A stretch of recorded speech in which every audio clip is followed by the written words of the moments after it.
Muy bien, la teoría general del delito.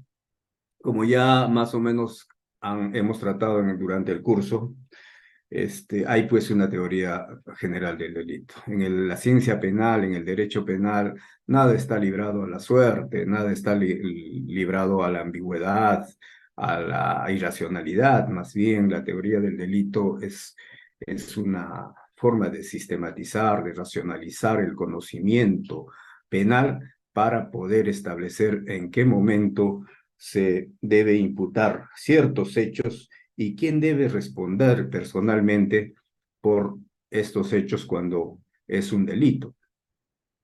En la ciencia penal hay tres ciencias, si vale el término. Uno es la criminología, que nos ayuda a estudiar cómo se origina el crimen, el delito en una determinada sociedad. Una segunda ciencia es la política criminal, que nos establece qué programas, qué formas programáticas se pueden implementar para poder resolver el problema del el crimen en una sociedad. Y una tercera que es importante es la dogmática penal.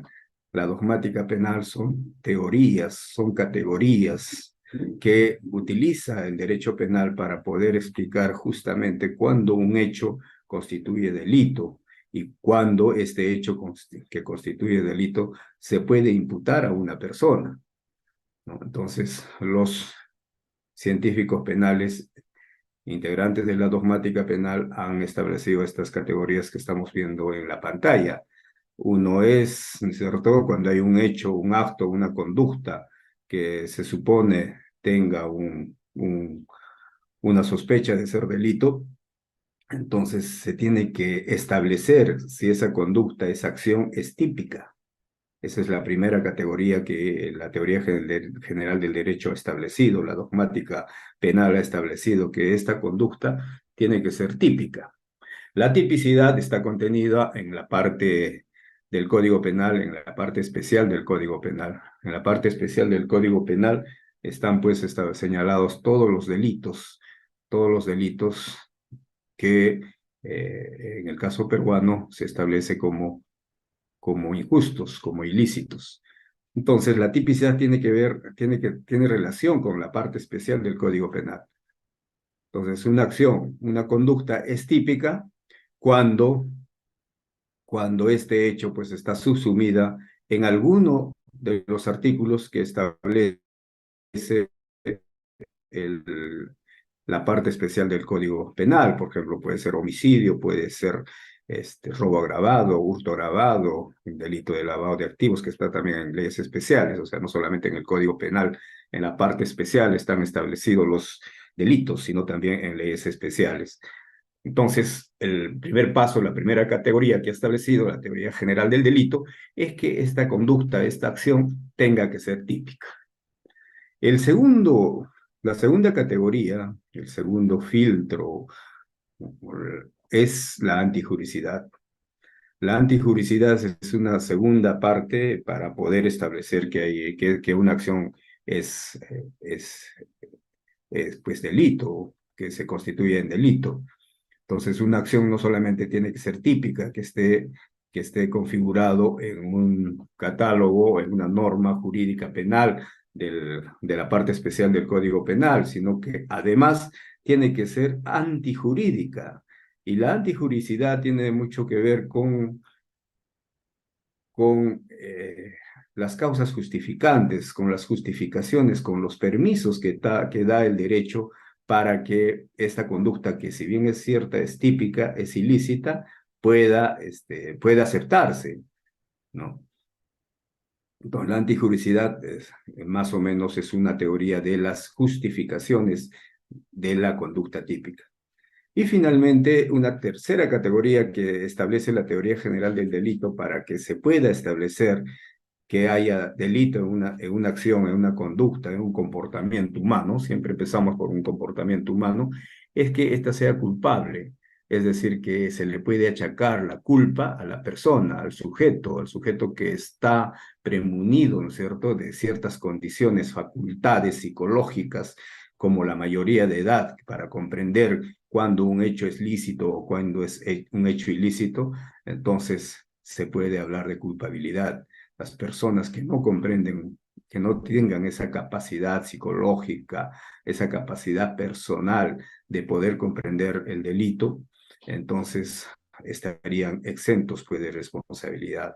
La culpabilidad tiene que ver mucho con las capacidades de la persona, con el aspecto subjetivo de la persona.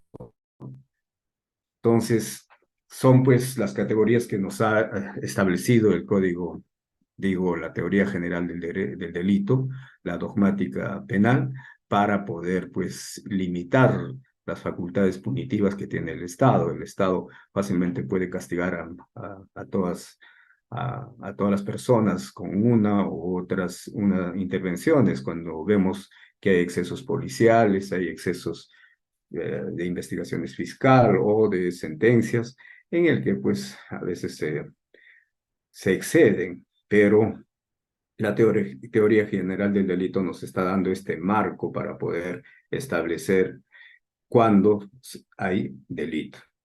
Entonces, no olvidemos una conducta, un comportamiento humano, para que sea delito, tiene que ser típico, antijurídico y culpable.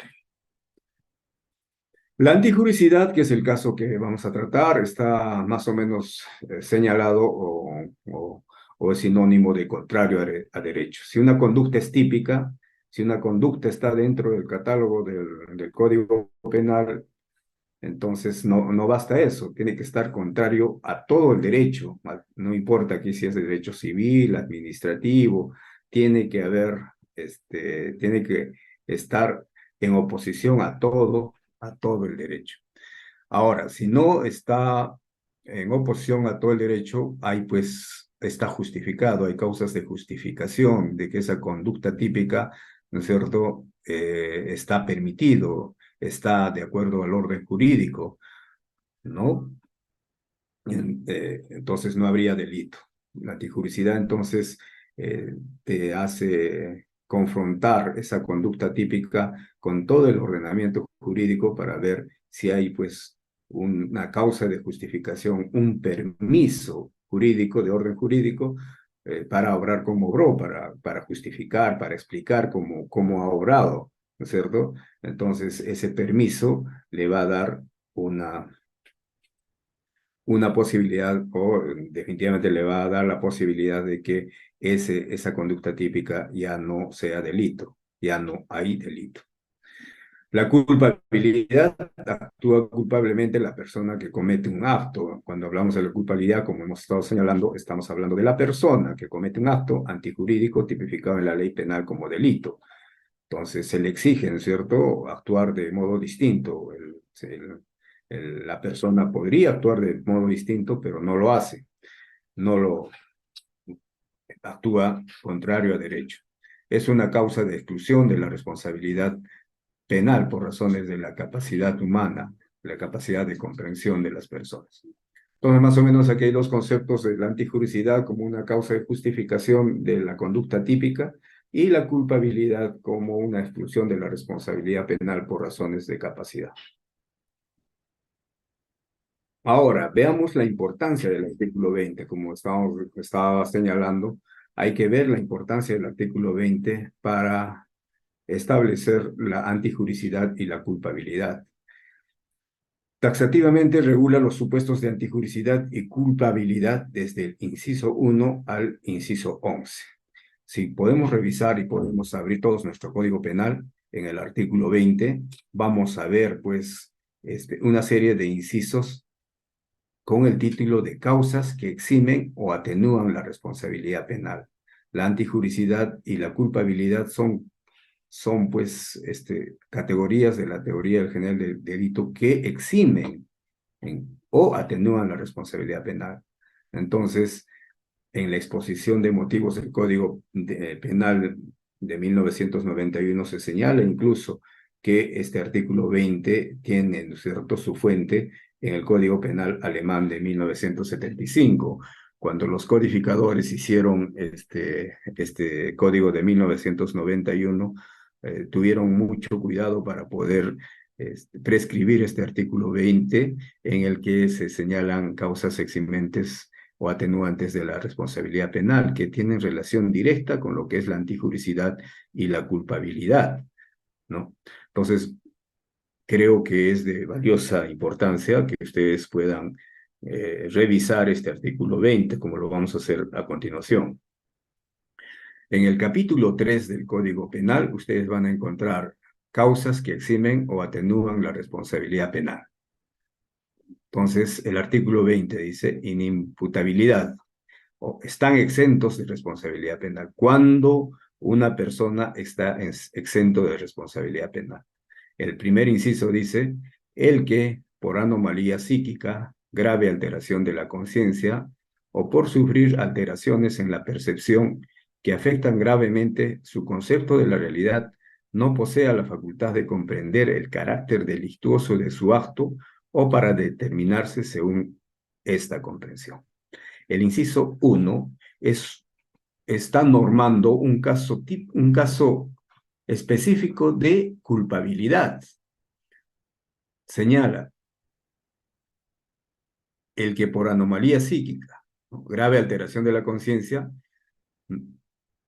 no puede comprender el carácter delictuoso de su acto, entonces está exento de responsabilidad penal. Entonces es un caso de culpabilidad el que está prescribiéndose en el inciso 1. Ustedes pueden ver. En el inciso 2 también dice que está exento de responsabilidad, dice, el menor de 18 años, en la misma línea, ¿no es cierto? Respecto a la persona, respecto a la capacidad de comprender el carácter delictuoso de su acto, también se considera al menor de 18 años como exento de responsabilidad, ¿no es cierto? Sabemos que los menores de 18 años tienen una responsabilidad restringida o tienen leyes especiales con el que se hace un tratamiento penal respecto de ellos, pero el Código Penal está estableciendo que están exentos de responsabilidad los menores de 18 años, que es también un caso, un ejemplo claro de lo que es la culpabilidad. En el inciso 3 está prescribiéndose lo siguiente: el que obra en defensa de bienes jurídicos propios o de terceros, siempre que concurran las siguientes circunstancias: agresión ilegítima, necesidad racional del medio empleado para impedirla o repelerla. Se excluye para la valoración de este requisito el criterio de proporcionalidad de medios, considerando en su lugar otras circunstancias, la intensidad y peligrosidad de la agresión, la forma de proceder del agresor y los medios de que disponga para la defensa. Y C, falta de provocación suficiente de quien hace la defensa. Vean ustedes que en el inciso 3 de este artículo 20 se está prescribiendo taxativamente lo que es la, la defensa necesaria o la,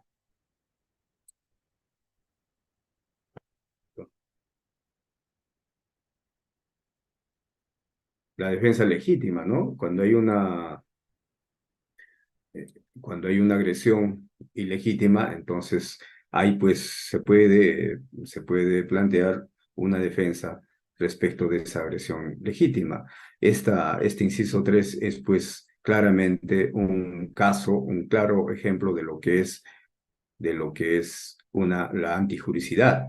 La antijuricidad tiene que ver con hechos justificantes y aquí se está justificándose una defensa legítima cuando hay una agresión ilegítima. Dice, el que obra en defensa de bienes jurídicos, o sea, hay una defensa de los bienes jurídicos, ¿no es cierto? Entonces, aquí en el inciso 3 vemos cómo se está prescribiendo un elemento de la antijuricidad.